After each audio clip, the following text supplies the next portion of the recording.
Hello again, everybody, and thanks for your patience. My name is Pamela Jowdy. I'm a Senior Product Manager at GuideStar, and I'm really pleased to be here with such great colleagues at the Social Impact Exchange, as well as with Rebecca Thomas at NFF. Today's webinar is actually going to be led by Rebecca. She's Vice President of Strategy and Innovation. In addition to serving as a consultant and a program officer to nonprofits, Rebecca oversees national product development efforts, has a great wealth of knowledge to share with us today. Toward the end of today's session, Rebecca is going to walk us through this new online financial health assessment platform called Financial Scan. That was actually developed in partnership with GuideStar, and we believe it really will be a new industry standard for nonprofit data analysis. Again, I'm Pam Jowdy. I'm actually going to be moderating the discussion portion of the webinar today, and really hope you take advantage of that feature. We've allocated about 10 minutes at the end of the session to address the questions that you'll be submitting throughout today's discussion and presentation. A few housekeeping items before we begin. During this webinar, because of the overwhelming response we've received, we are going to mute the entire audience. To submit questions, all you need to do is use the question feature. It's located on the bottom right-hand corner of your screen. Simply enter your question in the text box, hit the submit button. Those will filter through to me, and I'll do my best to collate those into meaningful themes and topics. And as I mentioned before, a few days after today's session, we will be sending an email with a link to the presentation and recording of today's session. So again, look for an email from the Social Impact Exchange in your inbox over the next few days. And with that in mind, I'm really pleased to introduce Rebecca Thomas. Rebecca, take it away. Apologies for that. This is Rebecca. I'm sorry, guys. No more technical difficulties. So I'm excited to be here with you today, and we're going to get right into talking about some of the financial preconditions for success in scaling. Whether you are a funder doing your due diligence on an organization's readiness to do this kind of work, or a nonprofit planning to scale yourself, today's session is going to cover how to assess some of the financial requirements that need to be in place before a plan is put into action. When I talk about scale throughout today's session, it's going to be in its broadest context. Scale can mean getting bigger, but it can also be about doing what you already do more effectively or in a different way. So first I want to start with a little bit of an overview on the Nonprofit Finance Fund for those of you who aren't familiar with us. Since our founding over 30 years ago, NFF has been in the business of linking money to mission, providing both financing and strategic advice to nonprofits so that they can build a stronger financial foundation and more effectively serve their clients, communities, and fulfill their missions. We take a complete capital approach to our work, meaning that we combine financial capital in the form of loans and equity-like investments with human and intellectual capital, meaning the ideas, the expertise, and the management support that can help organizations implement and sustain bold strategies. Our services are very much designed to help organizations stay in balance so that they can more successfully adapt as circumstances change and grow and innovate when they're ready.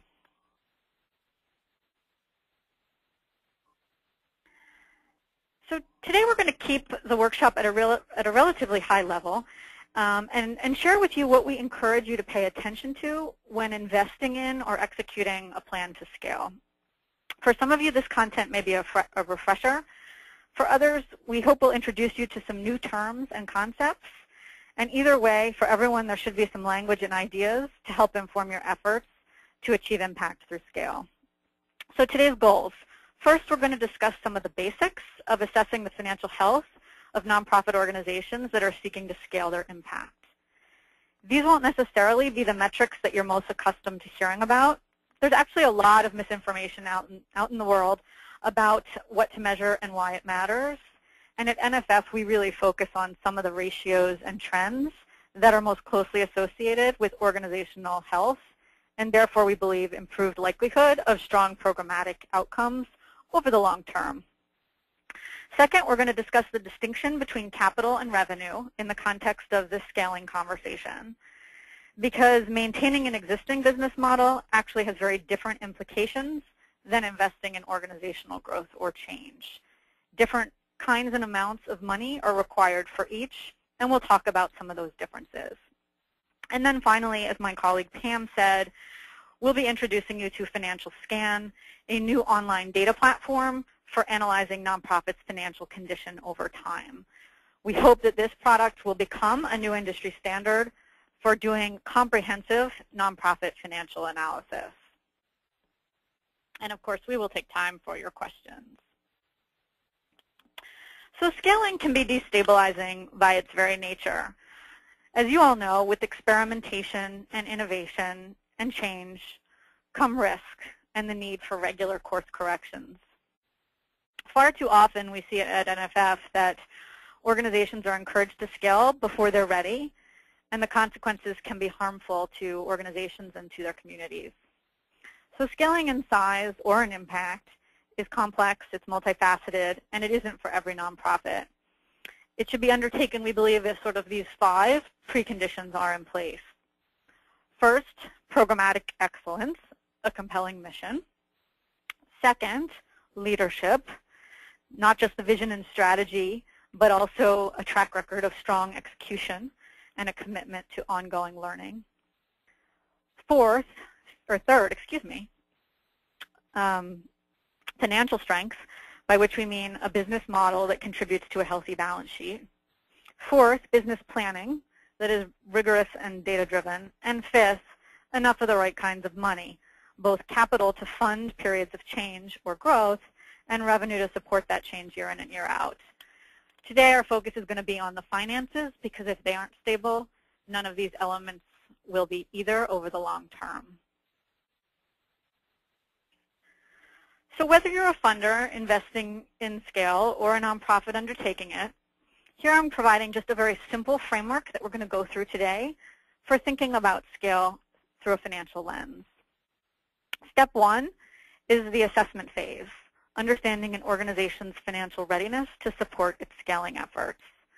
Financial health tells us a lot about leadership's ability to manage the change that comes alongside of scaling efforts. Number 2, develop a data-driven scaling strategy. Every strategy needs a financial roadmap along with indicators to track progress along the way. And third, differentiate between the 2 types of money, capital and revenue, which are required to execute and sustain scale. So important to align the right kinds of money to the plan. We can really only scratch the surface on each of these 3 pieces of the framework today, but we're going to spend the lion's share of our time on step 1, the financial assessment phase. So how do you know whether an organization is ready to support scale? I would say as a good first step, we should be able to check off all of the items on this list. First, operating results should be consistently, or at least regularly, positive, meaning that there's a track record of generating surpluses. Second, full costs should regularly be covered by reliable revenue. And when I talk about full costs, I'm really not just talking about direct program costs, but all of the costs that go into running and sustaining an organization, including administration, including overhead, and including annual investments to maintain a healthy balance sheet. Third, the balance sheet needs to be appropriate and right for the business, given the organization's mission and how it serves its constituents. And this is going to really depend on the organization. And then fourth, liquidity. Does the organization have the cash it needs to withstand the inevitable shocks and do the necessary mid-course corrections that come with plans like these? I think it's important to just say at the outset that at times like the present, achieving financial health can be particularly challenging. Achieving a business model that consistently covers its costs and a strong balance sheet takes time. It happens incrementally. So this is really about taking steps in the right direction and getting closer to where an organization needs to be before it undertakes a plan for change. So doing this kind of assessment requires a pretty nuanced understanding of financial statements, including how they work together Today we're going to discuss sort of the two primary financial statements, the income statement and the balance sheet, because together they tell us a lot about an organization's capacity to manage risk and to pursue opportunity. Whether you're looking at internal financials or audits or IRS Forms 990, these statements will be present.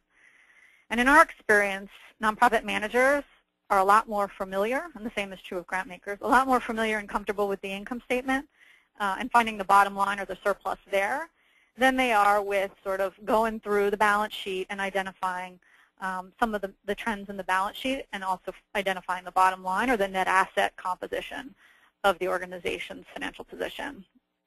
So I want to break this down just a little bit. The income statement is also known in our sector as the P&L or the statement of activities. And this statement really tells you how well an organization operated, managed its finances over a given period, usually a fiscal year. It shows revenue minus expenses and the surplus or deficit being the difference.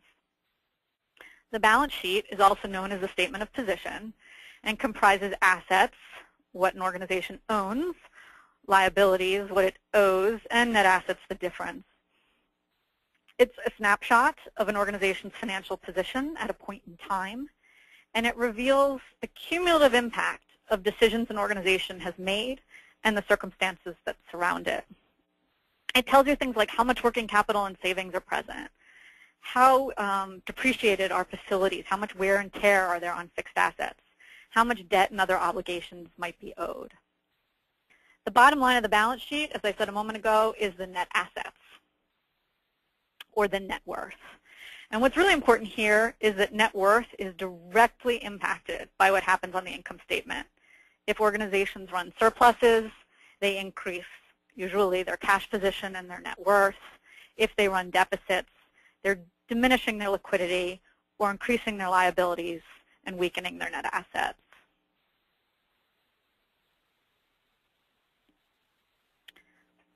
So if surpluses are critical to long-term financial health, we better be sure we can find them. And this can actually be a lot harder than you might think. So here you see an audited financial statement for one fiscal year. And what I'll start by saying is that finding the bottom line on this income statement is actually complicated by the presence of donor-imposed restrictions, either money that is temporarily restricted or permanently restricted, meaning that the corpus can never be spent, but the revenue that it generates or the income that it generates can be used to fund ongoing operations. Here, the restricted revenue is represented in columns. When trying to identify the surplus, when we host workshops and say, where's the bottom line, typically people point to that number on the bottom right-hand corner, negative 246. These numbers here are represented in thousands, so that's a deficit of negative 246,000. The problem with that is that the total column includes money that's actually restricted for future years, which can't be used to pay the bills today. And it includes, or excuse me, it doesn't include money that's come in earlier years that actually can be used to pay the bills this year. So it's very important to focus our analysis on the change in unrestricted net assets or the unrestricted surplus. Why is there a deficit in the total column and a surplus in the unrestricted column?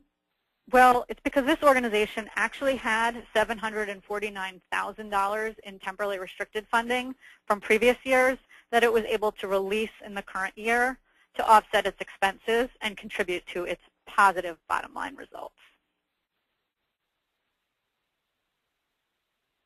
There's another layer of complexity, and this one is very relevant when we're talking about scale, when you're looking at an organization and trying to assess an organization's profitability. If you come across a case where your organization's surplus seems very large, or you're assessing an organization's surplus that seems very large, it may very well be because raising capital for a facility project or raising capital for growth is included in that revenue line, that green line. Unlike in for-profit accounting, capital funding is unfortunately commingled with revenue, and this can distort the real true picture of an organization's operating performance. So in this example, as you see on the left, the revenue greatly exceeds expenses. There's a big surplus. And on the right side, when I remove that capital, you see a very different position where expenses are exceeding revenue in 2009 and 2010. So it's very important to try to isolate how much of the unrestricted surplus was purely for operating purposes. Sometimes you can find this in the notes of a financial audit, but it really requires some detective work, and in many cases you won't find it on any financial statement at all. So once you've found the surplus, which is not an easy feat, how do you know if it's sufficient? As we say at NFF, tax status is not a business model. That no margin, no mission, breaking even is rarely enough.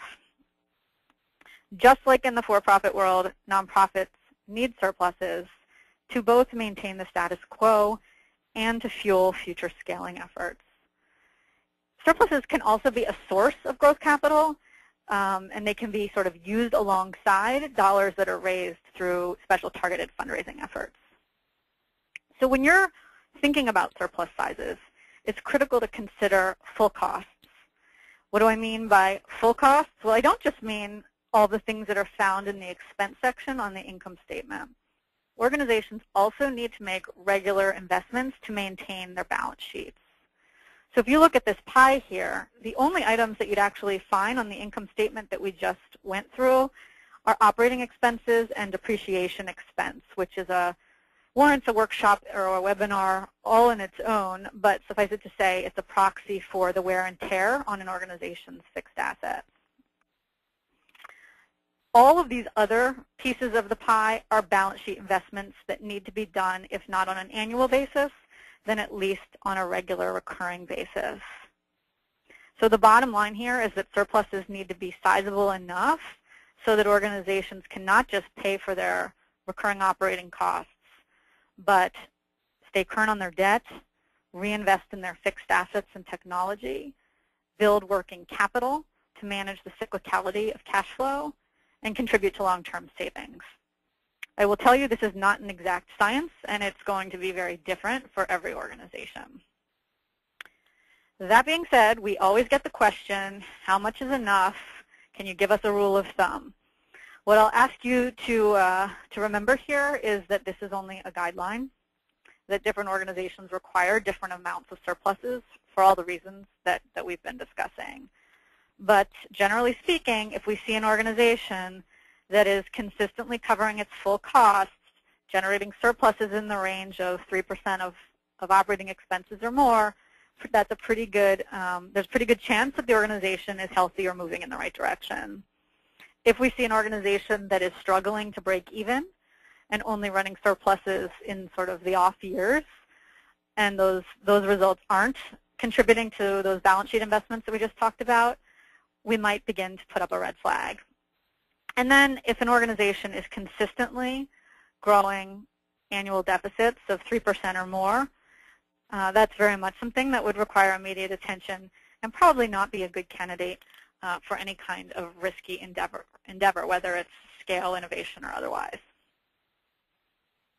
So I want to turn to the balance sheet, spend a little bit of time on the income statement. And the balance sheet's a little bit more complicated because there are a lot of questions that we can be asking ourselves to get a sense of whether the balance sheet's assets, liabilities, and net assets are appropriate. There's no recipe for balance sheet health. So for each organization, there will be very different answers to these questions. First, cash. How much? How liquid is it? Receivables, or the money that's owed to the organization. Can they be collected pretty quickly, or are they slow-paying government receivables? Line of credit can be a great tool for managing cash flow. Helps sort of manage those timing gaps between the ins and outs of cash, but it's very much not appropriate for funding deficits. Fixed assets and facilities. Does the organization need them to fulfill its mission? Many organizations can and should get by without facilities. If the organization has facilities, are they taking good care of them, and are they making sure that they're building the liquidity alongside those fixed assets to manage the repairs and replacements? Temporarily restricted funds. I think sometimes people say that temporarily restricted money is bad. It's not always bad as long as it can cover the full costs of the activities that it's funding. Reserves. Do they exist? Are they suitable? And has the board designated a portion of them for specific purposes for the future? And then finally, endowments. If they exist, they really need to be large enough to produce meaningful income to support the organization's operations. Otherwise, they may not be the appropriate balance sheet item for the organization. So these are just, there's many more questions that we could be asking, but these are really just sort of a handful of the ones that we use in our due diligence and our consulting work and our lending work with our clients. So at the end of the day, though, what really matters is how liquid is the organization. Does the organization have the cash it needs to manage risk, experiment, and make course corrections? As we often say at NFF, risk minus cash equals crisis. There are a bunch of different ways to measure liquidity, and we use sort of all of them together at NFF to get a good sense of how well equipped an organization is to take on future scaling plans. We also look at these metrics in terms of how many months of expenses they can cover, because this really gives us a good sense of an organization's risk profile and tolerance. And one thing that's just important to call out is that as growth occurs, if growth means getting bigger, months of cash or months of anything will go down as the denominator goes up. So if growth is part of a scaling strategy, the amount of cash required on the back end is going to be higher than where the organization started. So let's look at these metrics. I think months of cash is pretty straightforward. Working capital is a nice metric because it takes out the money that may be owed against short-term liquid assets. It removes the liabilities. But the thing about both of these metrics is that there can be some restricted funding included in them, temporarily restricted money for future years.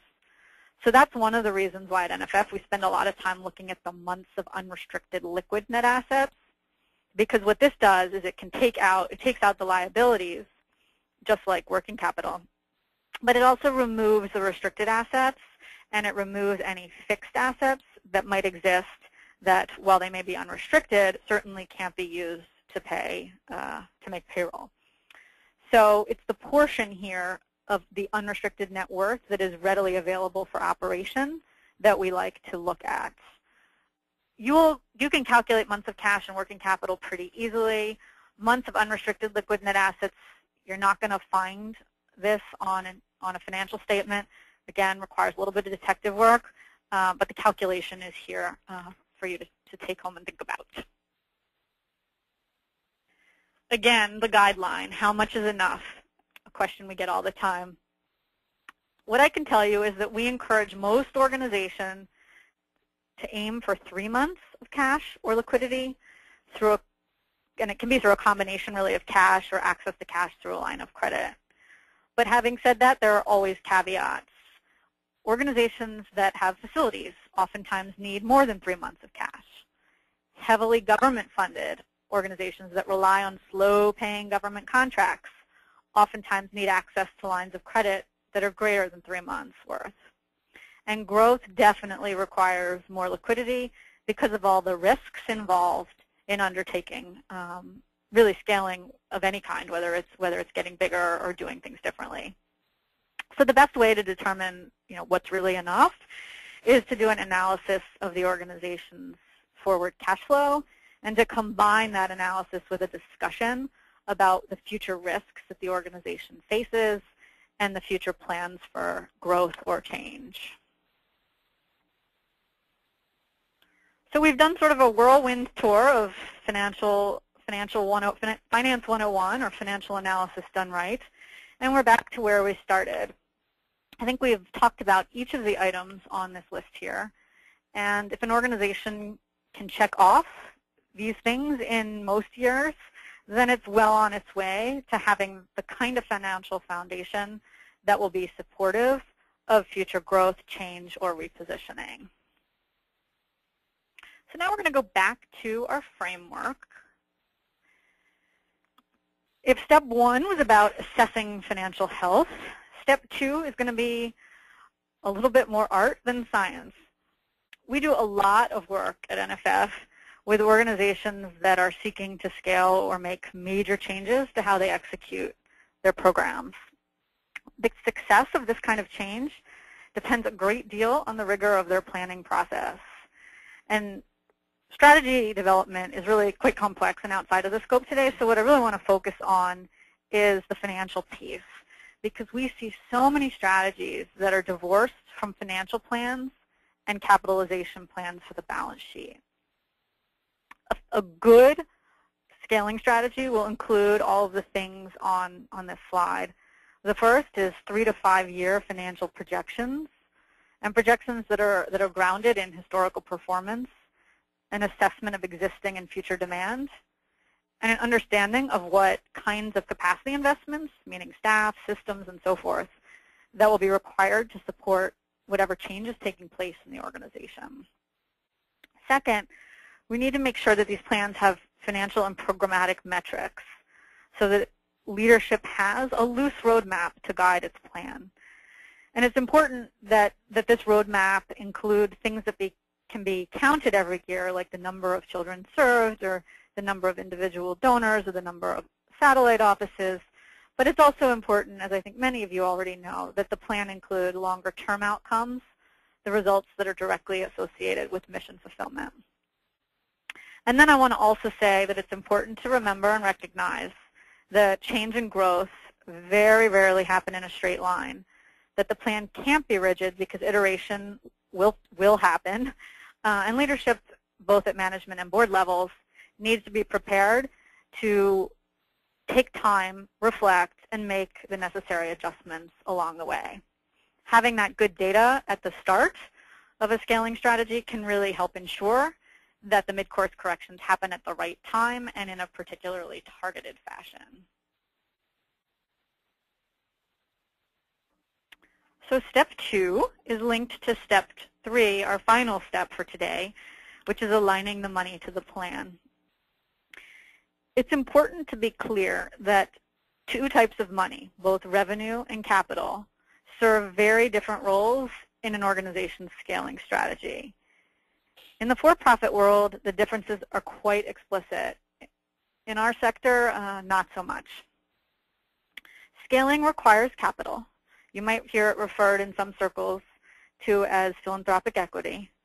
But what it comes down to really is sizable amounts of flexible investment that can be used to pay for capacity and programs on a temporary basis until those investments can pay for themselves.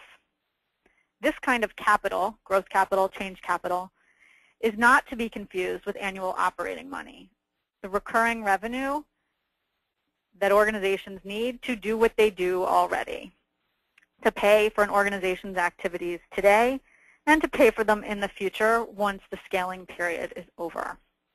So the bottom line here is really that capital finances the change, pays for what an organization is capable of doing, and revenue funds the changed organization once it's already been built. Both are, of course, necessary for mission success and critical for scaling.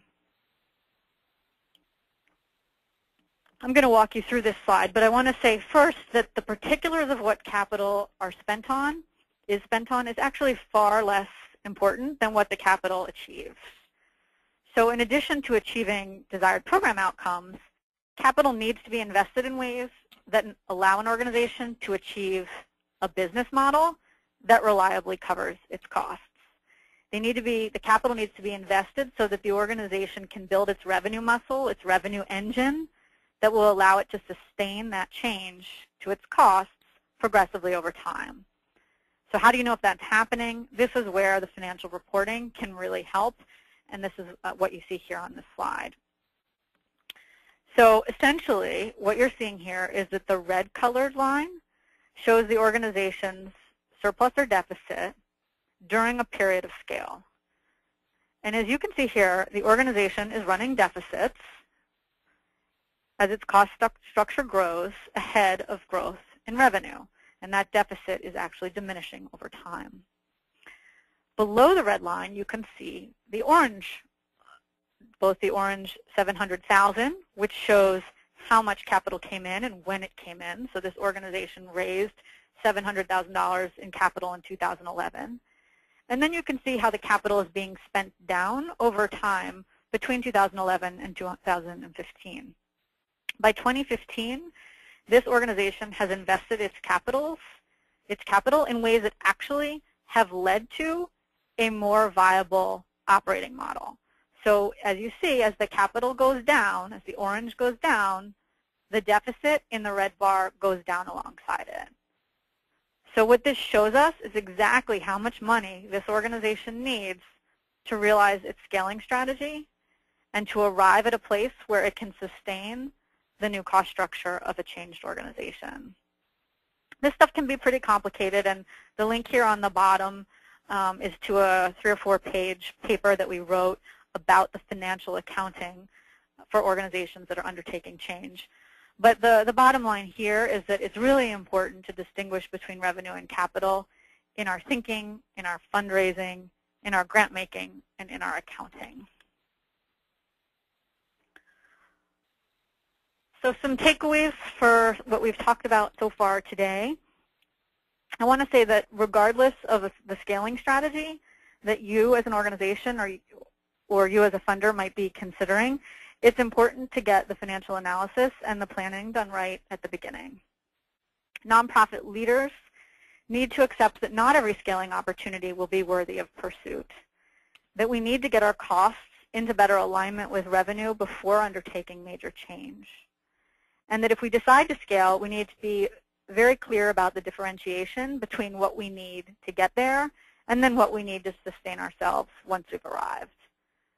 For funders, it's important to remember that funding full costs with reliable revenue comes first, that helping nonprofits work toward a business model that generates surplus and contributes to liquidity is a precondition to investing in major organizational level change.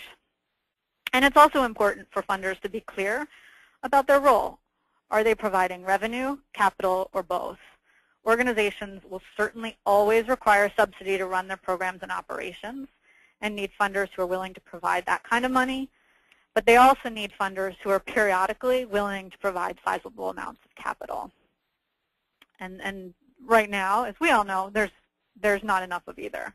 So it's really important as a starting point for everyone to just get clear about their role when it comes to the capital or revenue conversation. So I'm going to switch gears before we move into the Q&A section, because I want to tell you about a new product that does a lot of this data analysis for you. This new online financial data platform, which was actually developed in partnership between NFF and GuideStar, is really intended to address step 1 of the financial framework that we just were talking about, that assessment phase. Financial Scan was developed to provide nonprofits and grant makers with a comprehensive and cost-effective way of doing this kind of analysis, and doing it in a way that is holistic and that is really about changing the conversation about what organizations really need to be financially healthy, whether they're committed to business as usual or committed to some kind of scaling effort. So for nonprofits, Scan is about offering you a way to get your funders on the same page about your financial story, your condition, and your resource needs. And for grant makers, Financial Scan is about helping you with your financial due diligence and providing some educational context for engaging with grantees. It's certainly not a replacement for other forms of financial due diligence or the necessary engagement with a consultant or with others who can provide a deep level of analysis. But it is a great starting point for really looking at how an organization is doing, its progress over time, and its financial condition relative to a peer group. We've developed the product because of our belief that the sector lacks a common language and understanding of what it takes to keep nonprofits in business and in balance.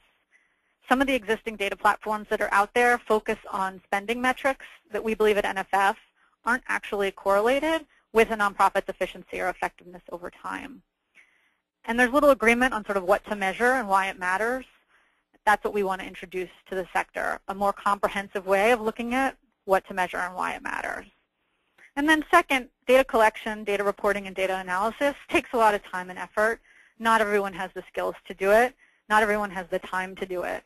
And so Financial Scan's purpose is really to do sort of the data crunching, the data analysis, and the data aggregation for its users so that data-driven decision-making can take the place of data crunching and data analysis.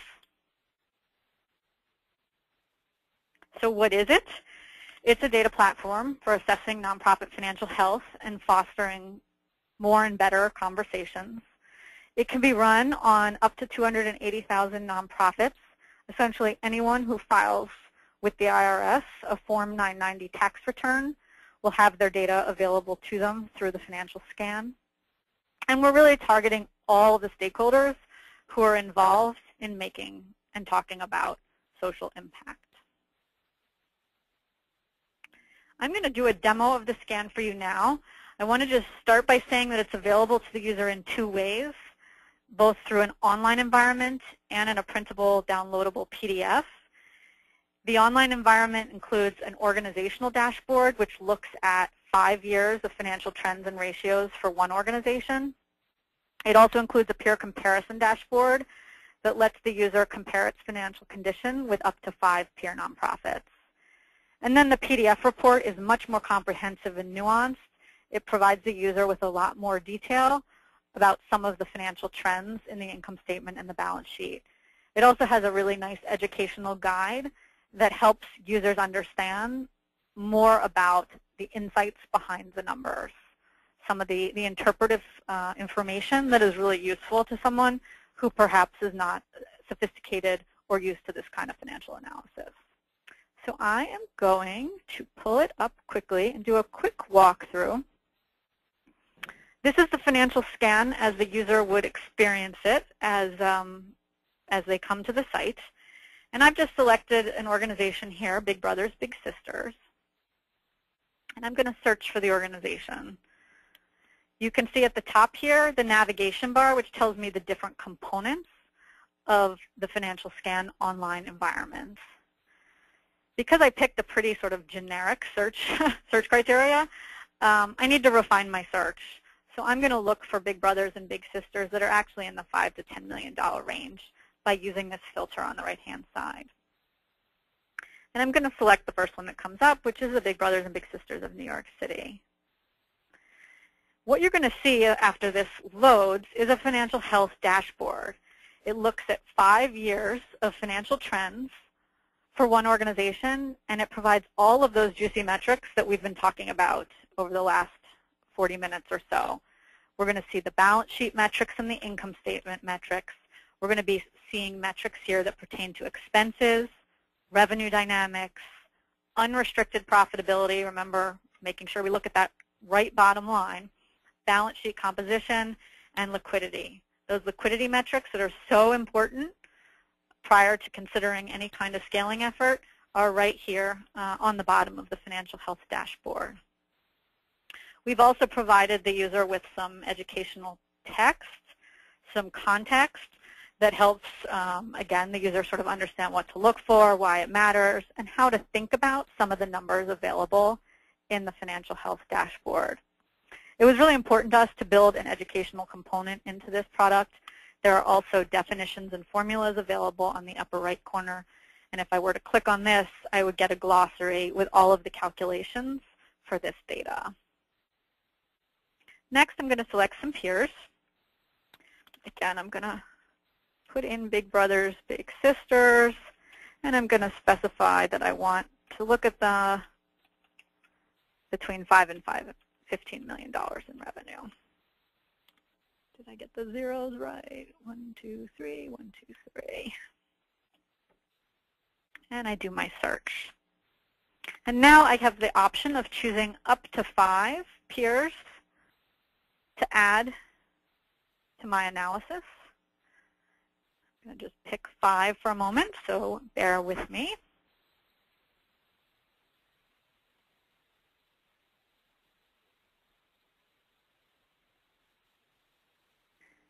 And we'll throw in a Boys and Girls Clubs just for the heck of it. Okay. So now I can proceed to the comparables analysis, which is the next feature of the financial scan. And the difference here is that I'm going to be seeing not one organization over 5 years, but the most recent year of financial information for my target organization and the 5 peers that I've selected. And we're going to see a lot of the same metrics that we saw before. But here we're looking at them on a comparative basis. So my target, or my originally selected organization is on the left. The peer group is spread out thereafter. And then I can compare my organization or my grantee's organization to a median value for this cohort. Same metrics, same educational guide, and a really sort of nice way of looking at how strong or how challenged the organization might be financially. And I want to sort of reiterate again that this is about starting the conversation. This is not a ratings platform. You're not going to see any judgment about whether the organization is financially healthy or not, but you are going to see the metrics that we believe are most correlated with organizational health and effectiveness. And our final step before we get to the Q&A is to generate the PDF report. And here's where I think the conversational piece comes in, because in addition to having the high-level analysis, the report that I'm about to generate is going to provide an educational guide which provides more insight and meaning into the data that we've been looking at. And it also includes probing questions that a nonprofit can use to assess its own information, that it can use to have conversations with its board of directors, or that a funder can use to start the dialogue about financial health with its grantees. So here's our report. And what you'll see here is that in addition to the components that you saw in the online environment, we also include about 12 or 13 colorful graphs that look at some of the detailed financial trends that we've been talking about in this webinar over a period of time and with greater nuance and detail. Each graph includes some context, and each graph includes a series of questions for the organization to consider. I'm just going to scroll through it so you get a sense as we go of the components. I can look at everything from revenue dynamics to profitability to asset composition to the depreciation of fixed assets to the leverage or the liabilities against assets to the composition of liabilities to the composition of total net assets, and ultimately the composition of those really important liquidity metrics that we talked about earlier. And then the last component of the online report is that comparables analysis that I showed you online. So that pretty much sums up Financial Scan. Again, it is our hope that this will be a conversation game changer, that it will get more people focused on the metrics that really matter, whether the organization is scaling or really undertaking any kind of organizational change. I have about 10 minutes left for the webinar, and I am very much looking forward to your questions. Pam. Thanks, Rebecca. As usual, I've learned a lot, so hopefully everybody else has as well. We've got a nice mix of tactical and strategic questions. I'm going to start with the tactical one since you were just doing the product demo, and that has to do with less than 5 years of data. What if the nonprofit is less than 5 years old? Can we generate a partial report? Great question. For Financial Scan, while the ideal is 5 years, the product can be run if the organization has 2 or more years of financial information. We tend to think at Nonprofit Finance Fund that looking at 3, 4, or 5 years of financial trends over time gives us the best sense of an organization's trajectory, but the product can certainly be used over a shorter period, just like we can do analysis of organizations over a shorter period. Great, thank you. Now we've got a bunch of questions rolling in, so I'm taking these as quickly as I can get to them. One common theme here, can you select peers by NTEE code? Yes, you can. Great. Can you describe the universe of organizations that are actually contained in the Financial Scan database? It's all nonprofit organizations that file the Form 990.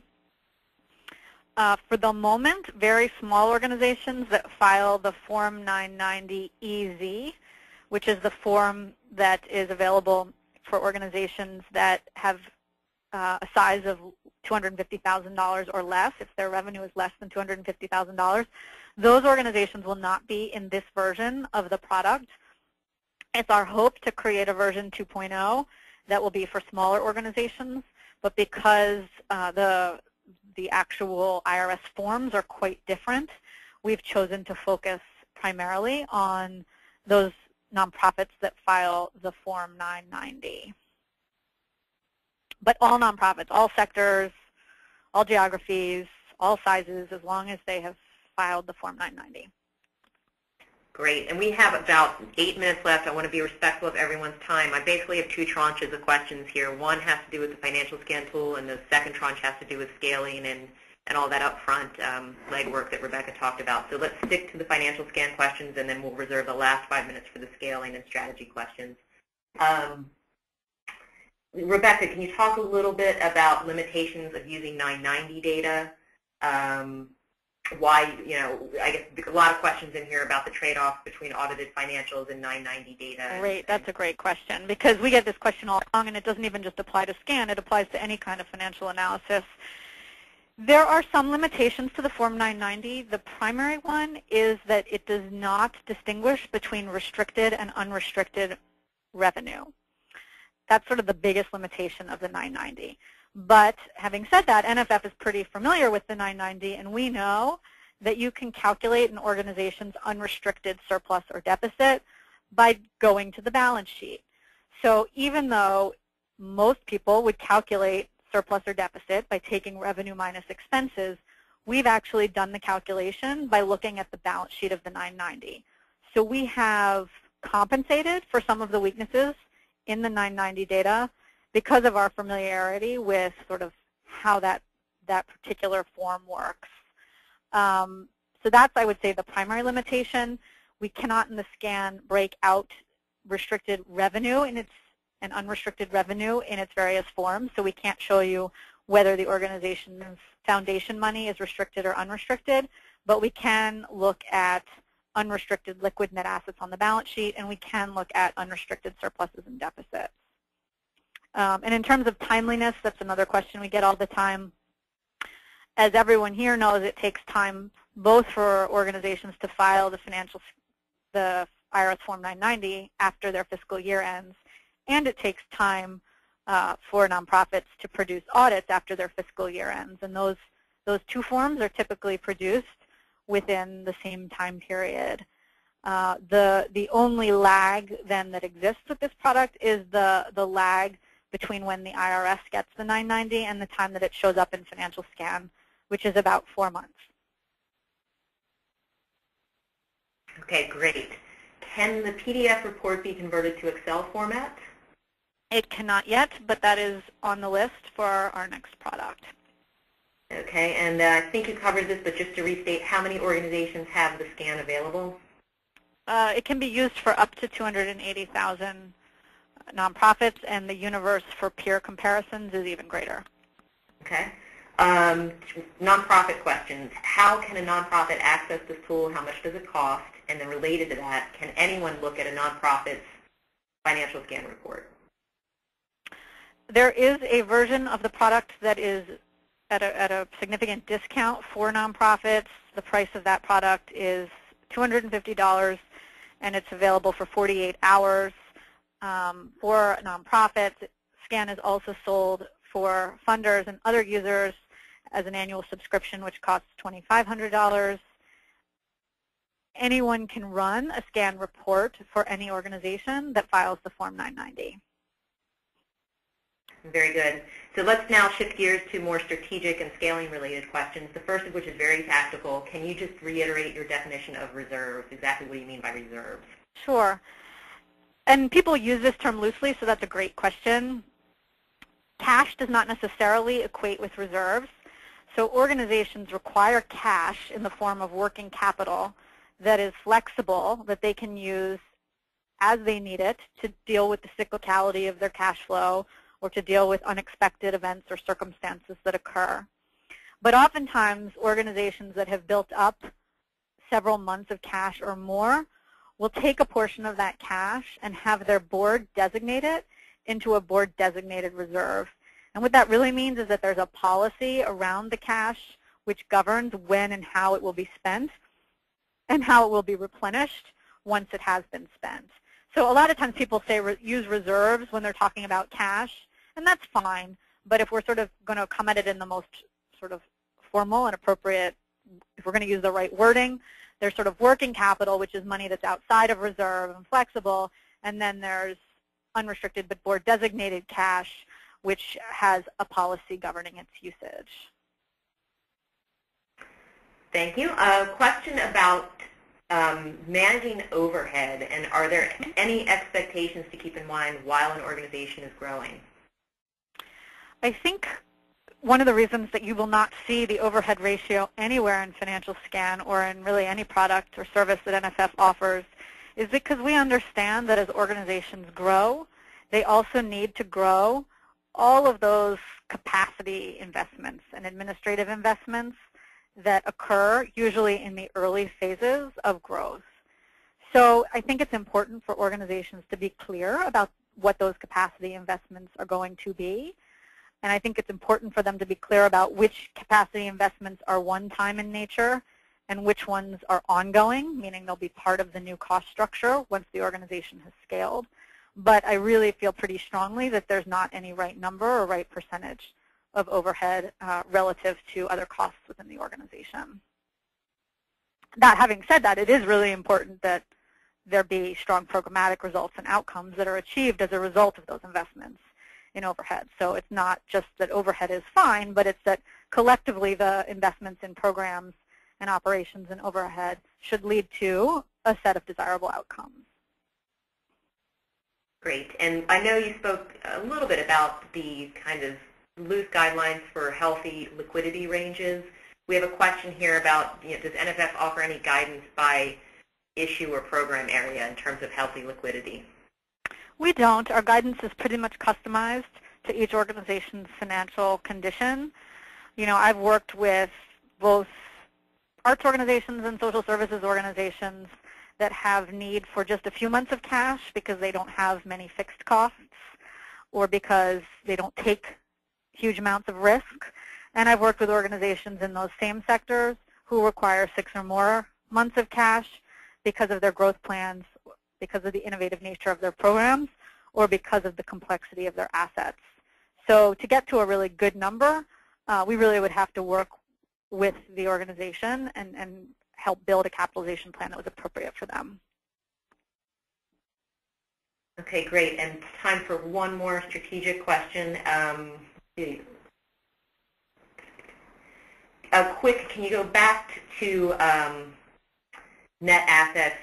In the very beginning you spoke about unrestricted versus restricted net assets. Can you just review that slide one more time? We're getting a couple of questions about that. Yeah. And while you're pulling that up, I'll address some of the other administrative questions that are coming in. Just to restate, you will receive a link to this presentation on behalf of the Social Impact Exchange. That'll be in your inbox, I think, in the next 3 to 4 business days.